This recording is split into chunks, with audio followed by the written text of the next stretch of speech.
Guys, ito na naman si Manay. For today's video, nagbubusa ako guys ng mani. Ayan. Kasi may bawang yan guys. Ngayon, hindi ko na siya nilagyan ng mantika. Paano lang siya guys? Pabusa lang. Ayun. Tinutosta ko lang ng maigi. Ayun. Mahilig ako guys sa mga nuts. Yung binili ko guys sa ng sunflower seeds na ubos na. Ay, yung pumpkin pala yun, yung sa kalabasa. Tapos, yung flower seeds, meron pa akong konti. Eh, ang kinakain ko naman guys, yung kahagabi, yung walnuts.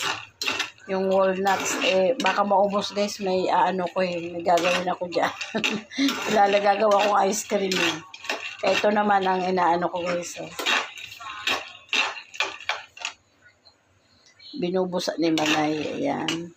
Parang halabos na guys, na maning hubad. Ayan, di ba? Tama ba ako mga guys? Lalagyan ko to ng konting asin mamaya pag pag ahanguin ko na. Lalagyan ko asin habang mainit pa siya guys para mag-absorb yung asin niya sa mani ba.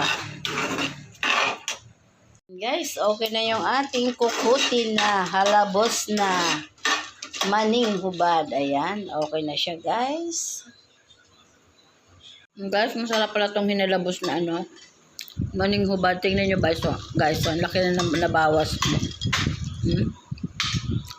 Bawal na kasi sa mga guys, sa amin matatanda guys, yung yung inaano sa mantika. Kaya ginawa ko, ginanito ko na lang siya, hinalabos ko na lang.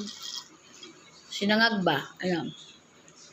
Nakaupo ako guys, tama, dahil na ako nakain. Masarap.